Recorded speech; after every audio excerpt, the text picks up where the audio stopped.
ഏറെ കോളിളക്കം സൃഷ്ടിച്ച രാഷ്ട്രീയ കൊലപാതകങ്ങളിലൊന്നായ പെരിയ ഇരട്ടക്കൊലക്കേസിൽ ശിക്ഷാവിധി ഇന്ന്. കുറ്റക്കാരെന്ന് കണ്ടെത്തിയ മുൻ CPM MLA KV കുഞ്ഞിരാമൻ അടക്കം 14 പ്രതികൾക്കുള്ള ശിക്ഷ കൊച്ചി CBI കോടതി പ്രഖ്യാപിക്കും. 24 പ്രതികളിൽ 10 പേരെ കോടതി വെറുതെ വിട്ടിരുന്നു. CPM വിവിധ ഘടകങ്ങളിലെ നേതാക്കൾ പ്രതികളായതാണ് കേസ്. സുധീഷ് ഗോപാൽ ചേർത്തുണ്ട്. സുധീഷ്, നമുക്കറിയാം 14 പേർ കുറ്റക്കാരെന്ന് കോടതി ഉത്തരവിട്ടിരുന്നു. പക്ഷേ 10 പേരെ വെറുതെ വിട്ടൊരു സാഹചര്യം കൂടിയുണ്ട്. ഇന്നാണ് ശിക്ഷാവിധി. കഴിഞ്ഞ ദിവസം നമുക്കറിയാം ഈ കുടുംബങ്ങൾ വന്ന് അവർ പറഞ്ഞ കാര്യം ഇതാണ്: ഈ വെറുതെ വിട്ട 10 പേരെ കൂടി നിയമത്തിന് മുന്നിലേക്ക് കൊണ്ടുവരാനുള്ള നിയമ പോരാട്ടങ്ങൾ ഇനിയുള്ള ദിവസങ്ങളിൽ അവർ ആരംഭിക്കും എന്നും പറയുന്നുണ്ട്. ഇന്നത്തെ ശിക്ഷാവിധി അത് അതിനിർണായകം തന്നെയല്ലേ? തീർച്ചയായും ദേവിക, ഇന്ന് രാവിലെ 10 മണിയോടെ തന്നെ CBI കോടതിയിൽ ഈ കുറ്റക്കാരെന്ന് കണ്ടെത്തിയ 14 പേർക്കുള്ള ശിക്ഷ വിധിക്കും. ഇതിൽ ഏറ്റവും പ്രധാനമായി പറയേണ്ടത് CPM ലോക്കൽ കമ്മിറ്റി അംഗമായ പീതാംബരനാണ്.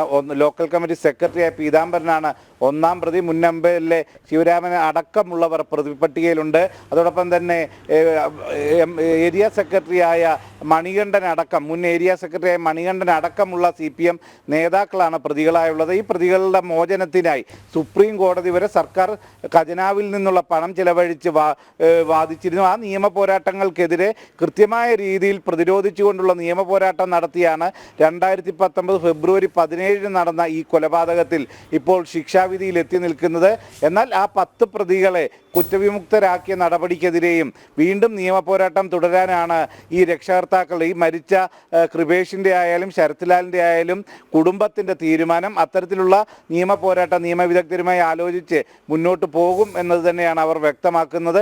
ഇപ്പോൾ കുറ്റക്കാരെന്ന് കണ്ടെത്തിയവർക്ക് അതിലെ 1 മുതൽ 8 വരെയുള്ള പ്രതികൾ നേരിട്ട് കൊലപാതകവുമായി ബന്ധപ്പെട്ടതാണ്. അതിൽ ക്രിമിനൽ ഗൂഢാലോചന അടക്കമുള്ള കാര്യങ്ങളുണ്ട്, തെളിവ് നശിപ്പിക്കലുണ്ട്.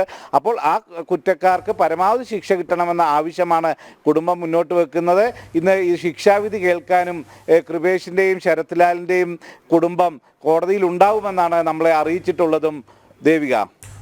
സുധീഷ്, ഈ പെരിയ കൊലക്കേസ് അത് CPM-ൽ ഉണ്ടാക്കിയ പ്രതിസന്ധി ചെറുതല്ല.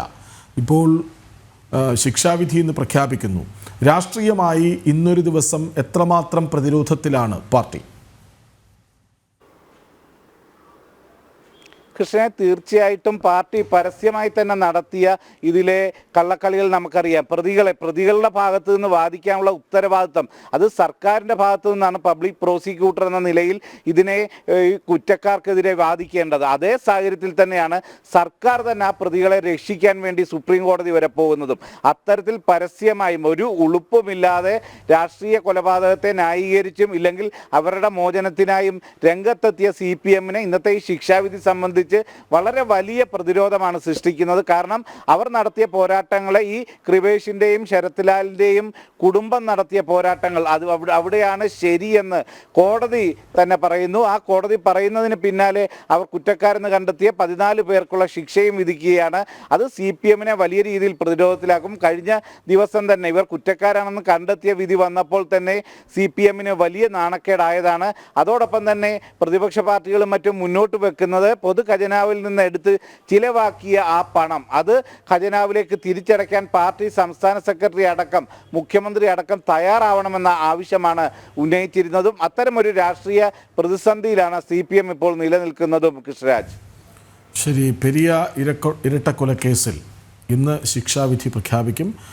മുൻ CPM MLA കുഞ്ഞിരാമൻ അടക്കം 14 പ്രതികളുണ്ട്. CPM ശരിക്കും രാഷ്ട്രീയമായി വളരെ പ്രതിരോധത്തിലായ ഒരു വിഷയമാണ്. ഇന്ന് കൂടുതൽ നെഞ്ചിടിക്കുന്നുണ്ടാകും അവർക്ക്. വിവരങ്ങൾ നൽകുകയായിരുന്നു സുധീഷ് ഗോപാൽ.